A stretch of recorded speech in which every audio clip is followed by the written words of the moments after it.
Ukraine আর Iran ইস্যুতে রাশিয়ার উপর বেশ খানিকটা নাখোশ ডোনাল্ড ট্রাম্প, তা তিনি স্পষ্টই করেছেন। রাশিয়া দীর্ঘদিন ধরে ইরানের মিত্র, অন্যদিকে ইউক্রেনে হামলা না করার জন্য বারবার বলা সত্ত্বেও পুতিন থামছে না, যে কারণে ইসরায়েলকে দিয়ে রাশিয়া আক্রমণের একটি গোপন কৌশলগত পরিকল্পনা যুক্তরাষ্ট্রের মাথায় এসেছে বলে ধারণা করছেন বিশেষজ্ঞরা। এরই মাঝে ইসরায়েলে যুক্তরাষ্ট্র নতুন করে তাদের অস্ত্রভান্ডার মজুত করতে শুরু করেছে। পাশাপাশি দেশটিতে মার্কিন ঘাঁটির সংখ্যাও বাড়ানো হচ্ছে। অনেকেই বলছেন ট্রাম্পের নতুন টার্গেটের শিকার হতে পারে রাশিয়া, তবে সরাসরি নয়, বরাবরের মতো ইসরায়েলকে দিয়ে খেলবে যুক্তরাষ্ট্র। রুশ প্রেসিডেন্ট ভ্লাদিমির পুতিনের ওপর চটেছেন মার্কিন প্রেসিডেন্ট ডোনাল্ড ট্রাম্প। তিনি রাশিয়ার বিরুদ্ধে অ্যাকশনে যাওয়ার ঘোষণা দিয়েছেন। মস্কোর বিরুদ্ধে অতিরিক্ত নিষেধাজ্ঞা আরোপের বিষয়ে চিন্তাভাবনার কথা জানিয়েছেন তিনি। মঙ্গলবার আল জাজিরার এক প্রতিবেদনে এই তথ্য জানানো হয়েছে। বান্ডেল থাকলে প্রতি সেনমানিতে টাকা বাঁচবে। বিকাশ সেনমানি বান্ডেল কিনে জিতুন প্রতি লেনদেনে। প্রতিবেদনে বলা হয়েছে, যুক্তরাষ্ট্রের প্রেসিডেন্ট ডোনাল্ড ট্রাম্প ইউক্রেনে চলমান যুদ্ধের জন্য রাশিয়ার প্রেসিডেন্ট ভ্লাদিমির পুতিনের প্রতি অসন্তোষ প্রকাশ করেছেন।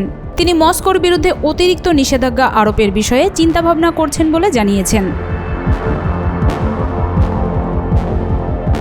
মঙ্গলবার হোয়াইট হাউসে মন্ত্রিসভার বৈঠকে ট্রাম্প বলেন, পুতিন সবসময় খুব ভদ্র ব্যবহার করেন, কিন্তু শেষ পর্যন্ত তা নিরর্থক প্রমাণ হয়। আমাদের ওপর অনেক বাজে চাপ দিচ্ছেন তিনি অনেক মানুষ মেরে ফেলেছেন, তার সৈন্যদেরও, ইউক্রেনের সৈন্যদেরও।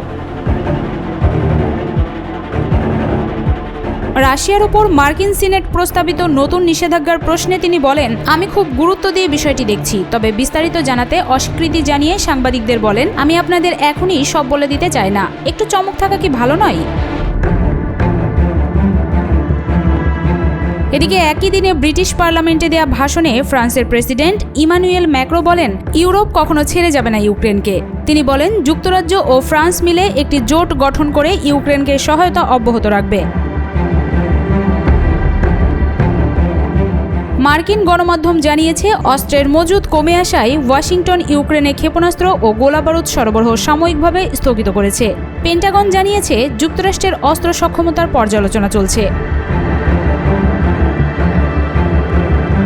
প্রতিবেদনে বলা হয়েছে, ক্ষমতায় ট্রাম্প ইউক্রেন যুদ্ধ দ্রুত শেষ করার প্রতিশ্রুতি দিলেও পুতিনের সঙ্গে কয়েকবার ফোনালাপ করেও তিনি এখন পর্যন্ত সহিংসতা থামাতে পারেননি।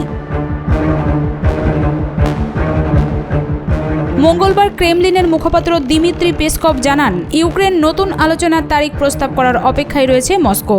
তিনি বলেন, যখন তারিখ ঠিক হবে, আমরা আশা করি খুব শিগগির হবে, তখন আমরা ঘোষণা দেব।